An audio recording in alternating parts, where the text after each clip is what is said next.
Fala pessoal, tudo bem? Vamos começar com mais um episódio do RV4 Tá Pago. Hoje com um dos sócios aqui da RV4, Rafael Pozzebon, Head de Planejamento Patrimonial. Tudo bem, Raposi? Tudo bem, e você, Anselmo? Tudo bom? Beleza. Pois eu te chamei aqui porque a gente... Mais uma vez, né? Mais uma vez, bora lá. exatamente. Mas acho que é porque a gente pincelou, né, em alguns episódios aqui um pouquinho sobre o tema sucessão patrimonial, né? Recentemente a gente fez um mega evento aí, Sim. né, para alguns clientes private ali e tal, falando sobre esse tema e eu vi que o buraco é realmente um pouco mais embaixo aí Sim, quando sim. se trata desse tema, né? O tema é um tanto quanto complexo, apesar de que a gente pode aqui, né, com uma conversa simplificar um pouco, ou pelo menos dar alguns alertas aí para as pessoas. E a minha ideia é exatamente essa, né? Por meio desse capítulo aqui, desse podcast, a gente conseguir, pelo menos, tentar conscientizar um pouquinho mais as pessoas quanto a esse tema. Então, sem mais delongas aí, por isso que eu queria entrar um pouquinho mais nesse assunto, tá? Mas, caso tenha alguém aí que ainda não te conheça, né? Vamos pedir para você se apresentar aí Legal. primeiro aí também. Vamos lá, gente. Eu sou o Rafael Pozzebon, sócio e Head de Planejamento Patrimonial e Sucessório da RV4. Legal. Nós estamos com essa atividade, para falar a verdade, para levar informação para o nosso cliente, né? Dada a importância, tudo que envolve esse momento, principalmente de mudança de leis, Sim. Tributação, previdência, termos sucessórios, acúmulo de patrimônio. Eu acho que, acima de qualquer coisa, é a gente conseguir levar a informação para o nosso cliente. Perfeito. Por isso que, se você tem acompanhado algumas reuniões que nós fazemos com os clientes, o que a gente sempre fala? Nós somos levadores de informação. Sim. Como funciona o sistema sucessório do Brasil? Quais são as ferramentas que pode ser utilizada para cada pessoa? Então, assim, é muito diferente de pegar algo de prateleira, já levar para você e falar, Anselmo, isso funciona para você. A gente tem que entender muito o contexto de cada pessoa. Por isso que é importante termos essa conversa, e aí, obviamente, cada família, principalmente família, né? Sim. A família vai decidir como que vai seguir, para que lado segue, qual ferramenta utilizar. No final das contas, é importante ter conhecimento, né? E por isso que, mais uma vez aqui, como a gente brinca, mas é super importante a gente conciliar todo o ramo de investimento que a gente fala, também com a parte sucessória. Porque, no final das contas, é um montante só. Falamos de dinheiro, falamos de patrimônio, falamos de sucessão e falamos de proteção. Então, tudo se encaixa. Legal. Bom você já até dar essa introdução, porque acho que a ideia aqui não é a gente dar nenhuma fórmula, né? Obviamente, quanto a isso, porque não existe, Fórmula mágica, ela vem depois, quando a gente estiver junto para explicar para cada pessoa, né? Exatamente, porque é algo que vai depender, realmente a gente vai ter que pegar caso a caso para poder explicar, inclusive entender.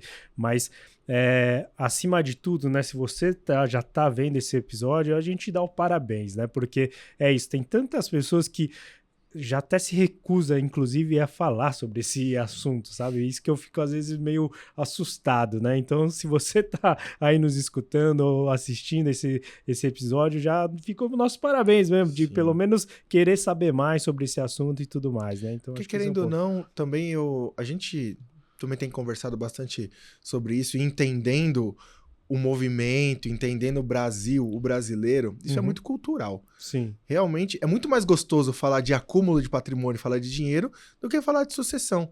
E muitas vezes, isso, falar a verdade, isso precisa acontecer. Sim. Isso é algo que a gente tem que quebrar esse mito, é uma situação que a gente tem que colocar no nosso planejamento mesmo, é uma obrigação que a gente converse isso com o nosso assessor especificamente, entendendo melhor, com o meu advogado, com qualquer outra situação, porque é algo que, mesmo na nossa falta, isso não vai doer na gente, isso vai doer na nossa família. Sim. E, obviamente, acredito que ninguém quer deixar um problema grande para a família, para o familiar resolver, né? Perfeito. Agora, então vamos começar do começo, né, Pozzi? O que é, então, uma sucessão patrimonial? Eu gosto de sempre começar pelo conceito, né? Explica para as pessoas que estão nos vendo aí e tal, o que é, de fato, uma sucessão patrimonial. Boa. Bom, vamos pensar aqui vamos fazer uma historinha, né? Então, Rafael Pozzebon, um jovem que começou ali a trabalhar, começou a acumular um pouco de patrimônio e, consequentemente, esse acúmulo de patrimônio me gera responsabilidade. Óbvio que a gente vai entender essa responsabilidade maior quando formamos uma família. Sim. E aí sim, pode vir ou não filhos, mas eu tenho um cônjuge, tenho algum herdeiro, outras coisas, que isso sim vai impactar direto nessa situação. Sim. Então, durante toda a minha vida, esse patrimônio que eu começo a acumular, seja o financeiro, seja por meio de imóveis, veículos ou qualquer coisa que esteja em nosso nome, em meu nome específico, em um momento na minha falta, ele vai ter que ser transmitido para alguém. Sim. Alguém vai assumir essa responsabilidade como herança, ou então assim com meus herdeiros, de repente num testamento, para quem eu quero deixar esse patrimônio acumulado, tá? Uhum. Então, a partir do momento que eu deixei que os meus herdeiros vão receber, eles nunca vão se apropriar do meu patrimônio, seja financeiro, seja imóveis, seja algo físico, se não for feito o famoso inventário. Então, assim, por via de regra, o inventário são tributações que a gente acaba pagando para o governo e até mesmo os profissionais que trabalham para constituir, para resolver toda essa questão de inventário, para que esse patrimônio chegue nos herdeiros, chegue nos meus filhos, na minha esposa, na minha mãe, no meu pai, dependendo de como for desenhado isso, tá? Uhum. O inventário, para quem não sabe ainda, é composto basicamente da taxa, que é o Imposto de Transmissão, Causa, Morte e Doação, que é o famoso ITCMD, Sim. que hoje varia de 0% a 8% no Brasil. Em São Paulo é fixo 4%, que agora já muda todo o contexto, porque já colocam taxas progressivas de acordo com o tamanho de patrimônio. Uhum. Já existe lei para aumentar o ITCMD de limite de 8% para 16%, já falaram em 19%, enfim. Tem países que cobram até muito mais Tem do que países isso, que né? cobram muito mais, e Sim. hoje esse imposto no Brasil, ele é até barato, se eu posso falar isso, né? Uhum. Sim. Porque querendo ou não, em países de primeiro mundo, Estados Unidos, França, Japão, esse valor pode chegar a 40%, 60%. Entendi. Então assim, o ITCMD ainda é um imposto barato e obrigatório. Uhum. Não tem como fugirmos desse conceito. Sim. Junto do ITCMD, vem toda a parte de responsabilidade com cartórios, que é a parte administrativa, que pode variar de 1,5% a 2%, de acordo com o tamanho de patrimônio também. Uhum. E o profissional que vai te acompanhar nesse momento, que é o advogado. Então, Sim. assim, não dá para fazer o inventário sem um advogado. Uhum. E de acordo com a OAB, esse valor do advogado ele pode variar de 6% a 10%. Então, assim, contextualizando tudo, esse valor pode chegar até 20%. Caramba. Tá? Uhum. Então vamos pensar. Se o Rafael, naquela história que eu contei, ele constitui um patrimônio de 1 milhão, esse 1 milhão ele vai chegar na mão dos meus herdeiros, por exemplo, os meus herdeiros, para ter acesso a esse 1 milhão, Uhum. eles precisam gastar 200 mil, até 200 mil reais. Entendi. Aonde está o grande problema que a gente imagina, que a gente até acompanha diariamente? Muitas vezes as famílias não têm 200 mil reais de liquidez para resolver esse problema. Sim. Então eu tô dando esse exemplo de 1 milhão, mas pode ser mais, pode ser menos. Sim. O problema é, eu vou ter dinheiro para fazer essa sucessão? O recurso que eu tenho, se eu sou um grande investidor, ele tá travado ou não? Eu consigo resgatar 200 mil para isso? Ou então, minha família, ela tem dinheiro para fazer essa situação? Uhum. Aí começa a gerar muitos problemas, porque muitas vezes esse patrimônio ele fica travado, Uhum. tá? A minha família, a minha esposa, no dia seguinte da minha falta, se tudo que eu tenho já vai ser bloqueado, porque hoje, com a facilidade da tecnologia, Uhum. os bancos eles se comunicam, sabe que a pessoa faleceu ou não, e vai bloquear até ser realizado o inventário. Entendi. Então, no dia seguinte, minha esposa pode não ter dinheiro para pagar as contas de casa, pagar a escola do meu filho, Uhum. passar a casa para o nome dela, porque realmente precisa de dinheiro para isso acontecer. Entendi. Tá? Então a gente se preocupa muito e também muda um pouco o conceito de pensar que essa situação é só para quem tem muita herança, muito dinheiro, famílias que têm muito recurso já construído. Muito pelo contrário, isso aí acontece para todo mundo. Sim. Então, assim, é comum a gente acompanhar famílias que o custo da sucessão é 20 mil, 30 mil, 100 mil, 1 milhão, 2 milhões, 3 milhões, e aí o céu é o limite de acordo com o tamanho do seu patrimônio, tá? Legal. Então, resumidamente, contando essa historinha, a sucessão é ter dinheiro suficiente para pagar todos os impostos previstos, todos os profissionais, para que o herdeiro, para que o cônjuge, a pessoa que vai receber essa herança, ela consiga realizar todo esse trâmite de uma forma bem organizada. Legal. E quando você fala travar, é travar mesmo. A Travar pessoa mesmo. não consegue, Não consegue. assumir nada, pegar nada nesse sentido. Nada. E o fato é, a gente acompanha que muitas vezes a pessoa ela contrata um advogado, tá? E o advogado ele faz todos os cálculos, tudo certinho, e fala: o seu inventário deu 200 mil reais. O inventário do seu familiar falecido deu 200 mil reais. A pessoa olha e fala assim: não tenho? O que vai acontecer? Eu sei que ele tem 200 mil reais no banco, guardado. O advogado ele vai entrar, por lei mesmo, vai pedir a liberação desse valor, vai depender da interpretação do juiz, se ele libera ou não, e aí envolve todo o contexto familiar, tá? Que isso muda bastante toda a situação, porque pode ter mais herdeiros envolvidos, de casamentos diferentes, de estruturas familiares diferentes, e numa dessa o juiz ele pode definir, não, eu libero ou eu não libero esse caso. Então, assim, ele pode ir para um outro nível que vai dar mais complicação, principalmente jurídica, tá? Perfeito. Agora, você óbvio, né, tá há muitos anos aí nesse mercado e tudo mais, então, você tem algum case nesse sentido que você fala, puxa, a gente fez, né, exatamente esse planejamento e tudo mais, tá? E por conta disso, né, foi um planejamento perfeito nesse sentido, que não deu problema. Tem algum caso que você lembra que você fala, pô, que bom que a gente fez dessa forma?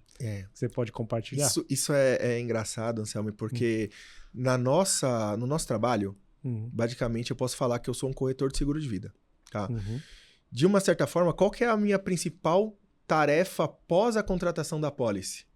É pagar a apólice. Então, assim, pagamento de apólice, eu sei que é quando algo aconteceu.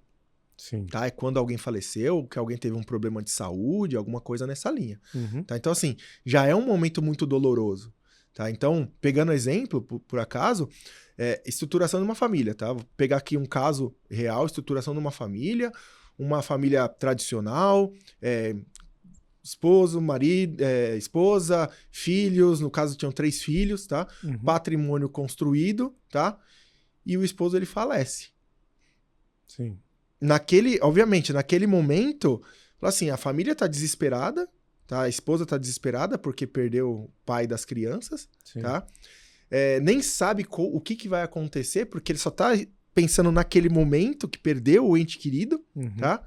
E a gente tem essa comunicação que a pessoa faleceu, e naquele momento, é assim, a gente pode levar 2 informações para a família, né? A primeira é, opa, temos o seu investimento aqui e travou tudo.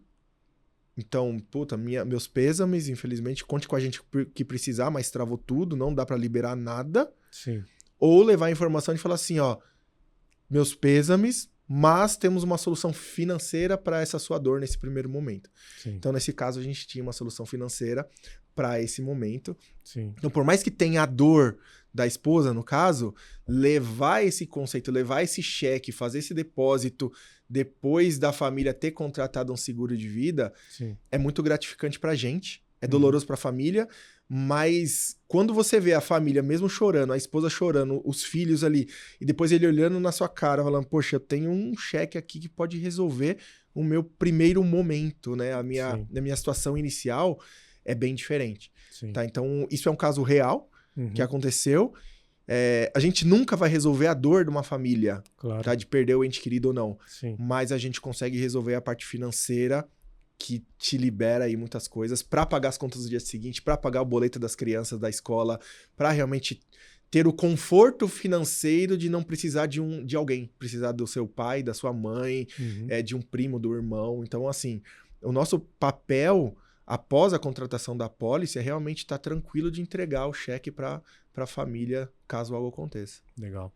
E do contrário também, pô, você conhece casos assim que, putz, a pessoa não se preparou e aí também, né, infelizmente houve fatalidades aí nesse sentido. Cara, eu conheço, e isso é o que mais dói, para falar a verdade. Porque, de novo, a nossa função antes disso é levar a informação.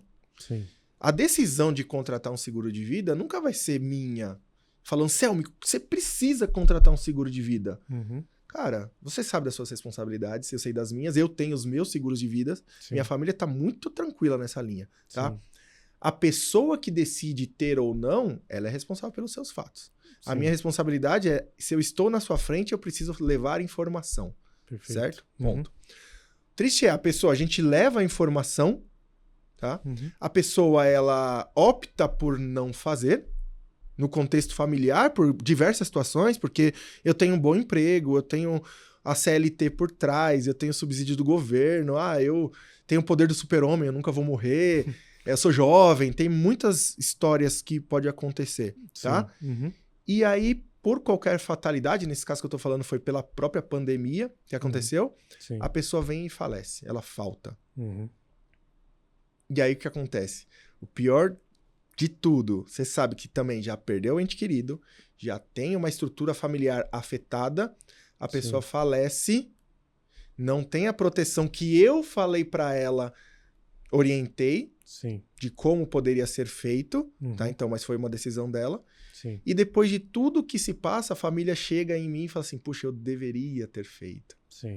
Cara, o deveria já foi. Então, isso daí.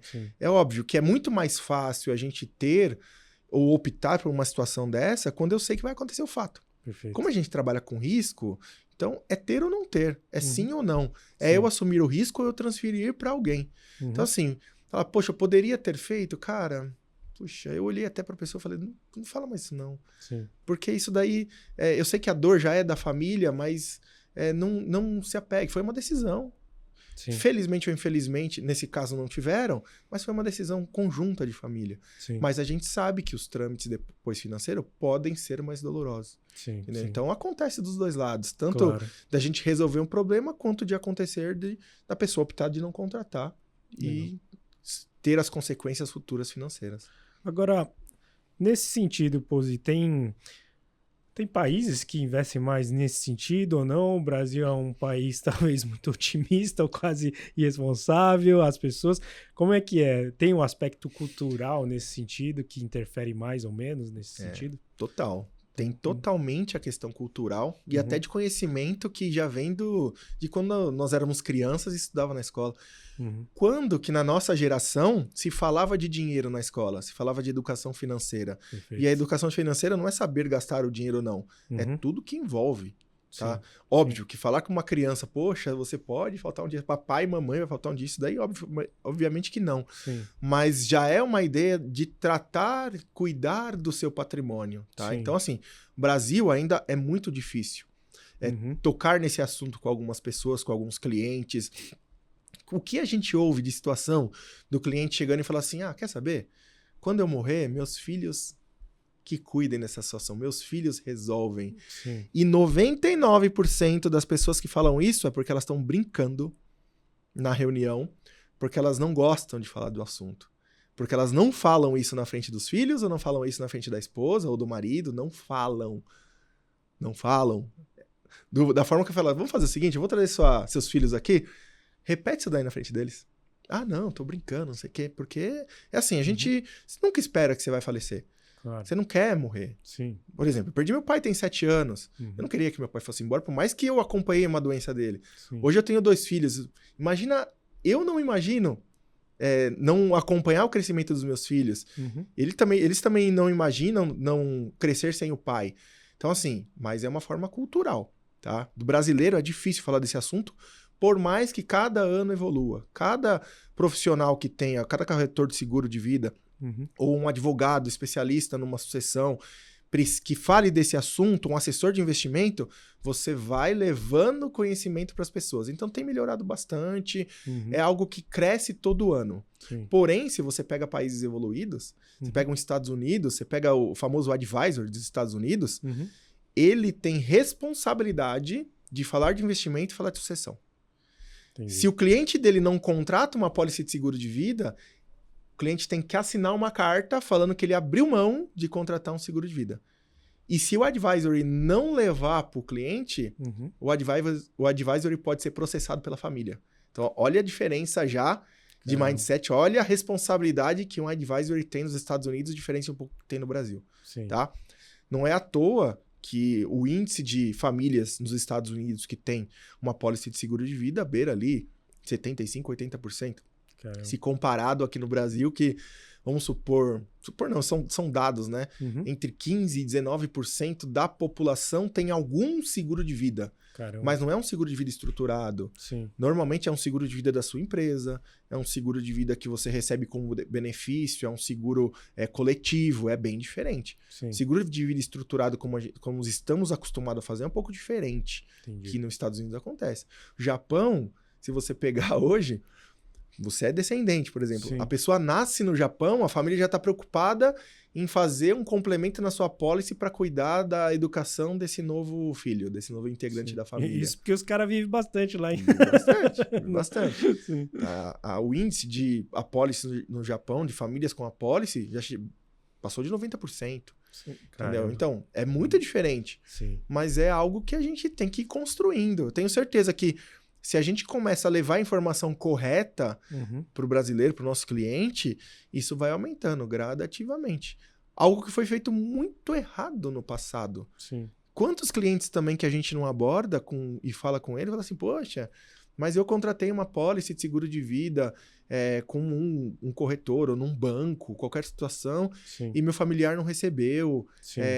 Poxa, contratei só para ajudar alguém, para ajudar o meu gerente, para ajudar uma pessoa. Gente, a pessoa tem que entender que se você contratou a pólice de seguro de vida, é para ajudar você. Sim. É para ajudar a sua família e não para ajudar alguém a bater uma meta. Sim. Então é essa questão que a gente tem que mudar com certeza. Sabe? Legal. É mais importante para a família do que para a pessoa que está levando a informação para você. Agora, pois você falou um pouquinho sobre a própria família nesse sentido, né? Como levar esse assunto, né, para os familiares e tudo mais, tal? Qual que é a melhor forma das pessoas, então, conversar sobre esse assunto dentro de casa? Como que você levaria? Como que você educa isso para as pessoas? Tá aí uma boa pergunta. Porque, assim, aí a gente já entra um pouco na estrutura familiar, né? Óbvio que cada pessoa tem um entendimento do que levar ou não da próprio contexto familiar, né? Muitas vezes... ou a esposa, ou o marido, o provedor, pode ser um pouco mais fechado nesse assunto, quer resolver tudo, querendo ou não. Só que se eu pudesse dar um conselho para as pessoas, isso é uma coisa que tem que ser tratado naturalmente. Infelizmente, a única certeza que a gente tem na vida é que um dia a gente vai embora. Sim. Que seja o mais longo possível. Que essa jornada aqui, que seja mais incrível, mais longa, para a gente usufruir tudo que dá para fazer. Mas assim, a gente vai embora um dia. Então não dá para escapar da situação de falar para meus filhos hoje, falar assim, papai e mamãe vai morrer um dia. É o momento deles hoje, um com 7, outro com 4 anos? Não, obviamente não. Sim. Mas eu trato isso com a minha esposa. Com a minha esposa eu tenho que tratar, ela tem que ter acesso às minhas apólices, eu tenho acesso às apólices dela, com certeza. Porque, querendo ou não, numa falta um do outro, quem que eu vou acessar? Entendeu? Óbvio que com todo o contexto que a gente estrutura aqui na RV4, uma situação dessa, eu tenho um assessor, ou corretor de seguros, ou consultor, qualquer situação para dar esse suporte, tá? E da forma que nós somos próximos dos nossos clientes, então caso algo aconteça, a gente já sabe como agir. Mas dentro de casa, é uma conversa que tem que ser natural. Não tem jeito. Então, assim, quando nós pegamos um cliente já com um assessor de investimento para falar de investimentos, vamos falar de crescimento de patrimônio, vamos falar de rentabilidade, de alocação de produtos, um monte de situação. Quando chega na questão sucessão, proteção, a primeira pergunta que a gente faz é uma decisão que é sua ou é uma decisão tomada em família? Você quer envolver o seu marido, quer envolver a sua esposa nessa conversa? Porque é algo que vocês precisam entender, que vocês precisam ter um conhecimento melhor? E normalmente, não é uma pessoa ou a outra que precisa da pólice. Os dois precisam da proteção. Porque na maioria dos casos, o patrimônio, no caso da falta de um do outro, cada um tem a sua responsabilidade. Então, assim, não dá para fugir disso. E, óbvio, tem diversos exemplos. Eu nunca passei aqui, mas que no caso de uma pessoa faltando, a outra nem sabe como resolver, ou não tem uma questão de... será que ele tem uma pólice de seguro de vida ou não? E agora, como que eu faço essa questão sucessória? Esse é o segredo. Meu marido, minha esposa não gostava de falar desse assunto, porque, óbvio, ninguém gosta. Mas é algo que tem que ser tratado naturalmente, tem que ser tratado de uma forma leve. Também tem muitos casos de mercado onde as pessoas olham para você e falam, Anselmo, você tem filho, né? Imagina amanhã você não estando mais com seus filhos no seu braço, a dor que seu filho pode passar. Cara, de verdade, eu sei a dor que meu filho vai ter se eu não estiver aqui. Sim. Esse fato de ser um pouco mais apelativo é o que afasta as pessoas de ter uma conversa inteligente sobre esse caso. Sim. Cara, esse caso tem que ser natural. Assim, Anselmo, um dia você vai embora. Sim. Infelizmente. Infelizmente, você vai embora. Então, a gente tem que já proteger todas essas arestas. A gente tem que entender como que vai ser sua sucessão, quais são seus desejos. Você gostaria de fazer um testamento? Você gostaria que a ferramenta do seguro resolvesse toda a parte financeira? Já está decidido o que você vai fazer. Então, tratando isso de uma forma de planejamento financeiro, se torna um pouco mais fácil levar isso para dentro das famílias. Legal. Agora você falou de testamento, Pose, mas quais são as principais ferramentas, né, que são utilizadas aí tal para fazer uma sucessão patrimonial, então? Hoje se falava muito de previdência privada para sucessão, porque querendo ou não, era uma ferramenta mais fácil de entender. As pessoas montavam a previdência, seja para um desejo futuro, para um uso futuro, ou dentro das empresas, e ela tem um caráter sucessório ainda por ser desenhada em cima de seguros. Mas é uma previdência. Hoje a previdência ela se tornou um investimento e não é ruim. Então, assim, só que a gente sabe que em um curto, médio prazo, ela vai deixar de existir como caráter sucessório. Mas a previdência é uma ferramenta sucessória, a holding é uma ferramenta sucessória com as suas características para saber como você determina uma holding, se é uma holding empresarial, se é uma holding patrimonial, se ela é uma administrativa, se ela é uma financeira, querendo ou não, tem 23 tipos de holding para você estruturar. Então, quais são as principais? Você consegue elencar patrimonial, patrimonial seria empresarial. para que tipo assim? Então? Patrimonial é realmente para você administrar os seus imóveis dentro de uma empresa, porque a holding nada mais é do que uma empresa. Sim. Né? Então, assim, ela é a melhor ferramenta em termos de sucessão? Não. Ela é a melhor ferramenta de reorganização tributária. Porque uma vez que eu tenho muitos imóveis e eu alugo esses imóveis, eu pago imposto sobre o aluguel que eu recolhi. Pagar na pessoa física é um valor, pagar como empresa é outro valor. Entendi. Então, para clientes nossos que têm muitos imóveis e tem essa particularidade de aluguéis, a gente indica com certeza a holding. Tá? Por outro lado, ela já resolve, ela adianta uma parte sucessória. Tá? Porque, querendo ou não, ela tem esse trâmite de... Se a gente abre uma holding e coloca os sócios dentro da holding, cada um com as suas cotas, integralizado, isso daí já adianta algumas partes. Ela resolve 100%? Não. Normalmente, a gente precisa da holding junto com uma ferramenta de liquidez, de dinheiro imediato. Sim. Porque tem um outro imposto que pode ser pago, pode ter essa necessidade. Entendi. E aí encaixa muito a ferramenta do seguro de vida. Entendi. Que aí a gente entende que é a única ferramenta hoje realmente que tem 100% de, digamos assim, de assertividade. Tá? Porque a própria Previdência tem a sua particularidade, a holding tem a sua particularidade, a Previdência, o seguro de vida também tem a sua particularidade, mas a gente sabe que aquele dinheiro contratado ele vai numa liquidez na mão dos beneficiários que foi indicado. Ele não fica nada exposto, entendeu? Ela foi feita para isso. Eu não faço um seguro de vida de 2 milhões de reais por uma família que não tem essa necessidade. Sim. Se você tem uma pólice de 2 milhões, é porque você sua família precisa de 2 milhões de reais para pagar seu inventário, para pagar as contas no dia seguinte. Ela é uma ferramenta que, por mais que mude o patamar de uma família, uma pólice de 2 milhões, 5 milhões, 10, 15, 50 milhões, como se pode ser feito hoje no Brasil, mas é porque a família precisa dessa liquidez. Perfeito. Tá? A previdência também é sucessória. Mas para eu alcançar 2 milhões de previdência, ou vou ter que depositar 2 milhões, ou vou ter que construir 2 milhões. Então, assim, já é um pouco diferente. Entendi. Às vezes não deu tempo de eu construir 2 milhões, o que eu faço no outro dia? A minha família vai receber ali 500 mil acumulado numa previdência, descontando o imposto de renda, e ela precisa de 2 milhões. Já deu um problema. Sim. Então, assim, as outras ferramentas que eu entendo, as 3 principais que eu comento, que é a própria previdência, a holding e o seguro de vida, o que a gente entende hoje a maioria das pessoas, para 95% da população, a que melhor serve é o seguro de vida ainda. Perfeito. Quais são as características aí principais do seguro de vida, então, que faz com que ele seja tão vantajoso aí nesse quesito, então? Boa. Cara, seguro de vida, fazendo o papel dele realmente, é a ferramenta que vai te dar liquidez. Então, assim, um grande benefício que a gente observa do seguro é que ela tem uma alavancagem muito interessante. Uhum. É aquilo que eu estava falando da Previdência.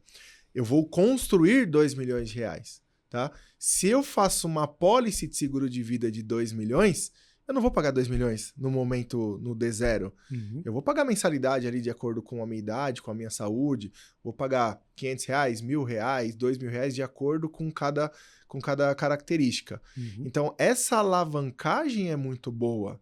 Fora que, de acordo com as modalidades que tem hoje, se a gente direciona num seguro de vida tradicional, por tempo, que são os term lives, ou um seguro de vida vitalício, que ainda eu pago a pólice por um determinado período, quito a pólice. Então, assim, normalmente uma pessoa de meia idade, para ter...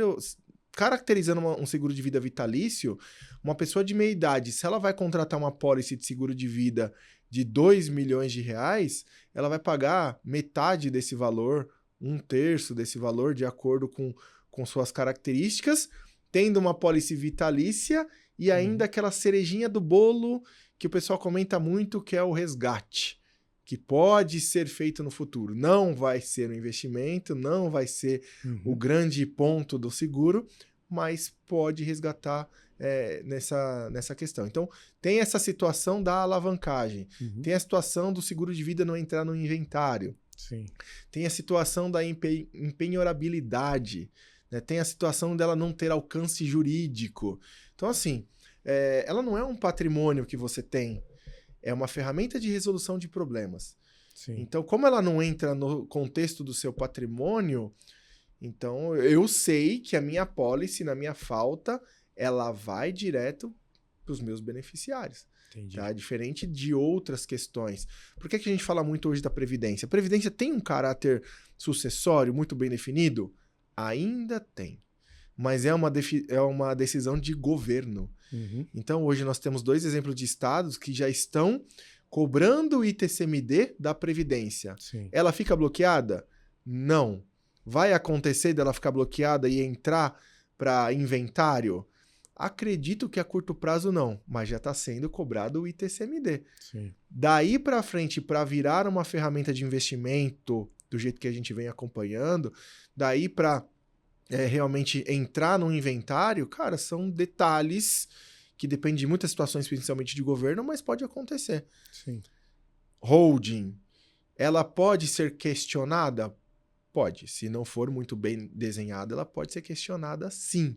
E aí toda a estrutura que foi montada, ela não vai valer de nada. Sim. Então, o que eu vou integralizar numa holding? Quem serão meus sócios? Quem serão... como estará feita digamos assim, a distribuição das cotas, usufruto ou não do patrimônio, tudo isso tem que ser levado em consideração? Tem que ser levado em consideração. Pode dar problema? Pode. É por isso que a gente fala que essas ferramentas, dando exemplo das duas, sozinha dificilmente elas vão resolver o problema de sucessão 100%. Já o seguro de vida é um pouco diferente, tá? Sim. Exemplo, vamos pegar hoje que eu tenho um investimento de R$1 milhão, descobri um problema de saúde muito sério. Aí eu tô nos meus últimos dias, digamos assim, tá? Aí, por inteligência, por conhecimento de mercado financeiro, eu pego o meu investimento inteiro e coloco aonde? Numa previdência, tá? Essa movimentação a curto prazo, antes do meu falecimento, se tiver uma questão, digamos assim, de disputa de herança num futuro, pode ser questionado por que eu peguei esse valor e coloquei todo na previdência de uma hora para outra, sendo que eu nunca fiz o movimento? Pode. Então, o juiz ele vai ter essa autonomia de falar, cara, qual foi o contexto que foi designado esse valor para uma previdência? Sabendo que ele estava doente, sabendo que ele ia falecer, qual que foi a situação? Entendeu? Então, tem a nossa lei, ela gera muitas brechas, né? Sim. Então, assim, a gente tem que ficar muito atento em qual ferramenta realmente que a gente vai designar para montar esse planejamento sucessório. de novo, o que nós entendemos que o seguro de vida hoje é a melhor ferramenta para isso. A gente sabe que ele funciona sozinho. Mas cada estrutura familiar, ele vai ter uma composição diferente. Pode ser que tenha uma apenas, pode ser que tenha 2, 3, todas outras ferramentas que pode fazer sentido. Então, tudo isso a gente precisa desenhar tailor-made mesmo para cada situação e entendimento. Legal. Quais são os desafios aí nesse sentido, Pose? Na verdade, assim, né, em relação a desafios de legislação, né, nesse sentido e tudo mais, que muda o tempo inteiro e tudo mais e tal, como que as pessoas podem se precaver ou nesse sentido, ou estar atentas, né? Ela precisa mudar em algum momento em relação a isso? Como que você olha esse tipo de coisa? Eu acho que não é nem a questão de mudança de legislação. Eu acho que realmente é falta de conhecimento.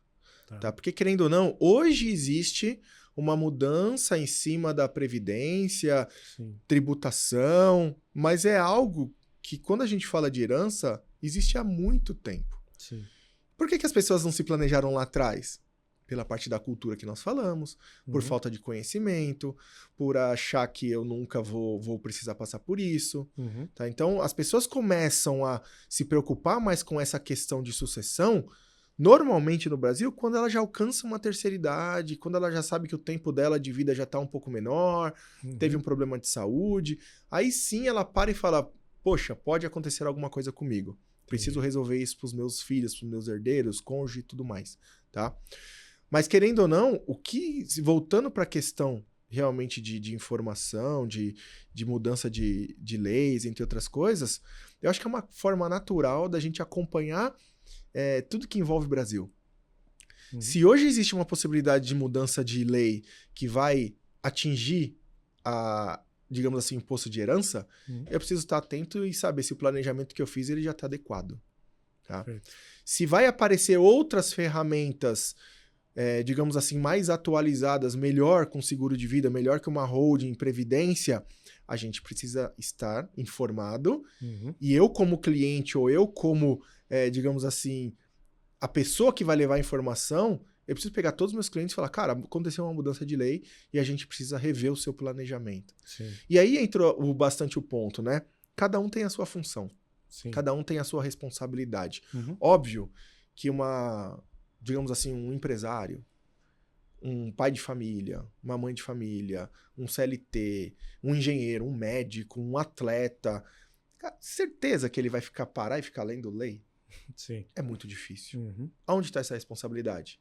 Com os assessores, com a gente. Sim. Eu preciso saber o que está acontecendo realmente na lei. Perfeito. Nossos assessores aqui na RV4 precisa, principalmente da nossa área, levar essas informações para eles para a gente conseguir atender os nossos clientes. Então, assim, a vantagem, óbvio, de ter um especialista, já puxando a sardinha pro meu lado, tá? Trazer um especialista pro seu lado é saber que eu tô sempre munido das informações mais recentes, do que vem acontecendo no mercado. Claro. É a mesma coisa de você procurar o seu especialista de médico. Esse é um exemplo que todo mundo dá. Sim. Eu vou buscar um especialista de médico, se eu tô com problema de joelho, eu não vou procurar um cardiologista. Sim. Eu vou procurar o especialista, o ortopedista, especialista em joelho, porque ele é o especialista. Sim. Então, assim, existe muitas alternativas? Existe. Existe muitas pessoas que acabam tomando não a melhor decisão?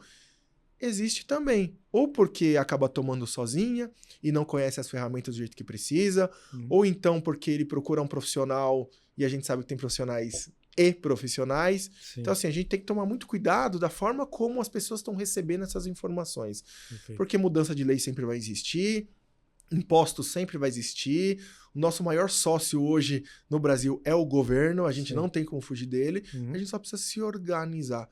Então, assim, a mudança da lei não é o grande problema. Sim. O problema que eu entendo e eu sempre bato na tecla é falta de informação mesmo. Perfeito. Para a gente ir para os finalmente, né, Pose? Como é que você enxerga aí, né? Na verdade, antes de ir para os finalmente, acho que eu queria perguntar, né? Então, você falou um pouquinho que as pessoas começam a pensar em sucessão patrimonial. Quando entra aí talvez numa meia-idade ou, né, quando ele começa a sentir que talvez, né, pode ter algum problema e tudo mais e tal. qual que é a data ou então a idade ideal para a pessoa pensar nesse tipo de situação, então? Cara, eu tô dando uma risadinha porque eu levo numa brincadeira quando eu falo com o time aqui. Falo assim, ó, qual que é o melhor momento pra pessoa contratar um seguro de vida? Hum. Um dia antes de acontecer o fato. Ponto.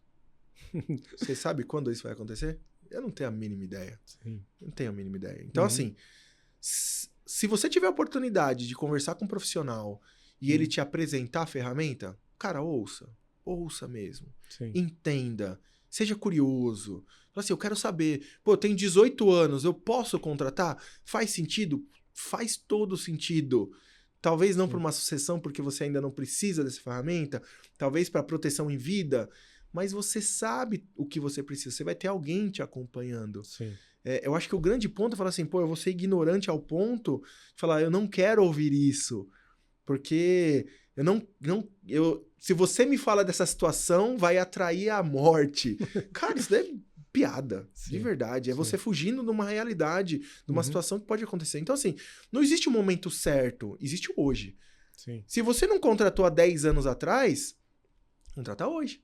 Sim. Você ainda tem saúde para fazer essa questão do seguro de vida em si, então contrata hoje. Sim. Se você não puder contratar o seguro de vida hoje, vamos buscar outras ferramentas, outras alternativas que te atendem hoje. Mas faça hoje. Sim. Por que eu vou deixar para amanhã?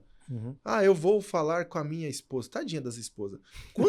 Cara, quantas coisas a gente ouve? Ah, eu vou falar com a minha esposa. Cara, fale mesmo. Sim. Divida isso em família. Mas, sério, que ela tenha responsabilidade de decidir se você vai contratar um seguro ou não? Ou ele, no caso da esposa, pro cônjuge, ou, enfim, o seu cônjuge tem a responsabilidade de decidir você tem que ter um seguro de vida ou não? Cara, não, eu tenho minha responsabilidade. Sim. Quem decidiu em ter o seguro de vida em casa, para mim, foi minha esposa. Falou assim, cara, quando eu fiz essa migração para trabalhar com essa atividade, esse ramo, minha esposa olhou, expliquei para ela, falou assim, cara, eu também quero. E ela tem um bom emprego, ela é CLT, tem todos os benefícios da empresa. Falou assim, não, eu também preciso, porque é diferente. Sim. Não fui eu que falei pra ela, não, você vai ter. Sim. Ou ela falou assim, não, você não vai ter, porque o pai dos meus filhos nunca vai morrer. Ufa, quem dera, né? Se chegar e falar que se for, tem um seguro e você tá como beneficiário, acho que ninguém reclama, né? Cara, mas é exatamente isso. Fala depois. Se você puder, um dia você vai embora, vamos supor que você consegue fazer uma comunicação da onde você estiver com os seus filhos. Fala assim, e o papai poderia ter feito um seguro de vida. Ô, papai, é sério? Por que você não fez? Pô, a gente passou um perrengue aqui, gastamos nossas economias, ou ficou travado, tivemos que vender imóveis, entre outras coisas. Ô, papai, podia ter me ajudado. Agora, aí tem um caso específico, né? Às vezes as pessoas nos procuram, não, eu preciso fazer um seguro de vida hoje. Cara, é mesmo, que legal, né? Mas isso já gera um alerta.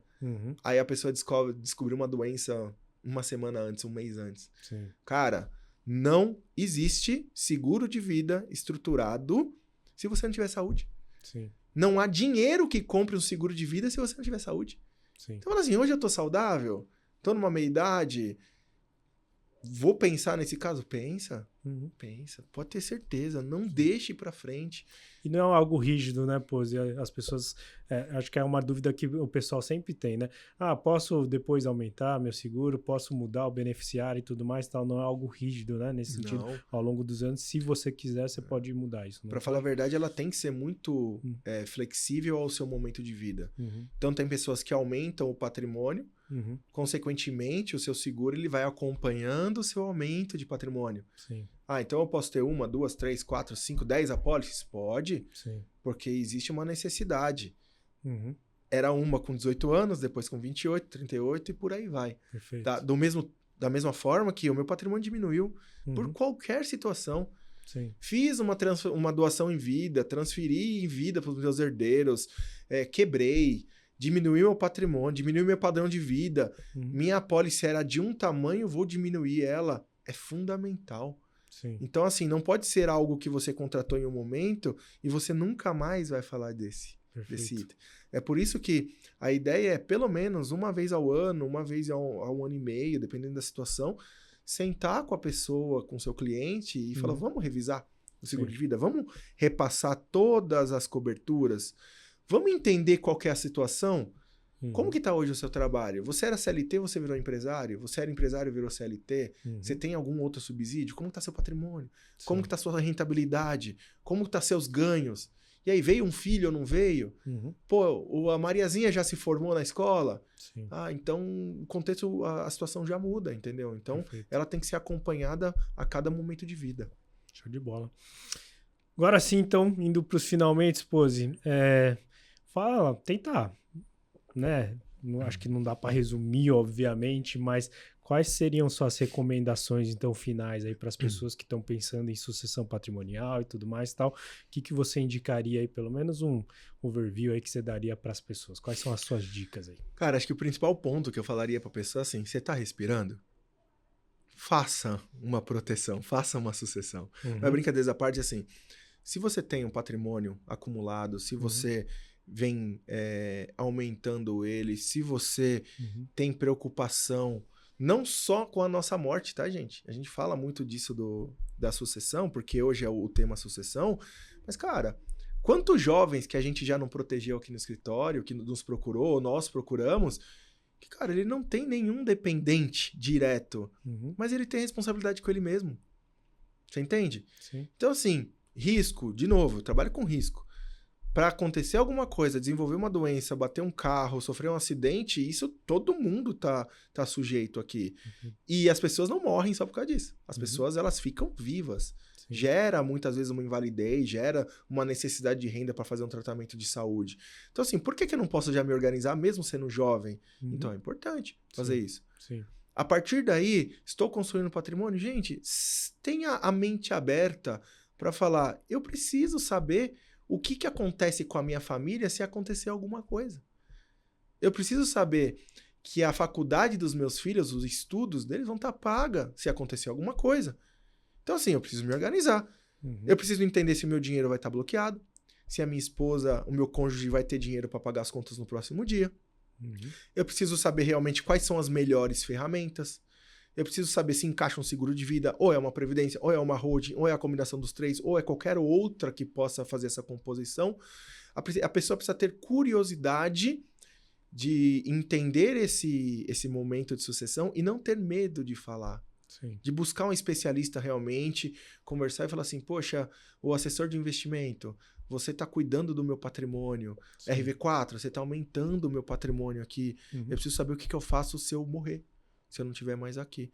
Então, assim, acho que o grande ponto é as pessoas realmente estarem com a mente aberta para receber a visita do seu corretor de seguros, receber a visita do especialista junto com o seu assessor de investimento, receber a visita da RV4, falar assim, eu não vou só falar de investimento com você, eu vou falar do seu conceito financeiro. Perfeito. A partir daí as coisas mudam, porque ela entende as responsabilidades que ela tem sendo o provedor, sendo responsável pelo patrimônio, aumentando, saber que eu tenho um bacurizinho ali, meu filhinho, que eu preciso pagar as contas dele. Então, assim, é mais abrir essa mente mesmo, tirar aquela situação do poder do super-homem ou da brincadeira, ou de achar que, se eu morrer, o Ricardão vai usar isso, com não sei o quê. Eu falei, cara, se eu morrer, se a minha esposa usar com o Ricardão, tomara que ela use mesmo. Quer dizer que ela tá com recurso, meus filhos estão bem criados lá e ela tá feliz com alguma outra pessoa. Então, assim, é difícil você ter essa mente aberta, assim, e falar isso com uma naturalidade. Mas, cara, isso tem que ser enfrentado de verdade. Porque as coisas acontecem, todo mundo fala que acontece com o vizinho, mas a gente sabe que nós somos vizinho de alguém. Então, assim, a gente tem que tomar todos os cuidados, realmente, para que a nossa família ou a gente mesmo não seja pego aí de calça curta em qualquer eventualidade. Tá? Show de bola, Pose. Cara, obrigado aí por uma aula aqui, né, de sucessão patrimonial. Pessoal que está nos ouvindo aí, bem-vindo à vida adulta, né? Bem-vindo à vida adulta. Nem sempre é fácil, obviamente, tal, mas, cara, eu tenho certeza que com o seu time, que eu admiro muito, né, um pessoal super alto astral e tal, esse assunto ele pode ser leve, né? Eu sei que é difícil, mas ele pode ser leve, levado com seriedade, cara. Tenho certeza que a gente acha sempre as melhores soluções, uma solução que vai se adequar a você. como eu falei, putz, é um tema extenso, né, cara? Que cada um tem uma particularidade. Então, cara, senta com, né, com os nossos especialistas aí e tal, para poder entender o que realmente faz sentido para você. E, cara, de novo, Bozo, obrigado e tal. Espero que vocês tenham gostado desse episódio, né? Quem gostou, por favor, compartilha aí com quem você ama e tudo mais, porque, cara, essas informações fazem diferença. Beleza? Com certeza. Valeu, pessoal. Um abraço. Até logo. Obrigado.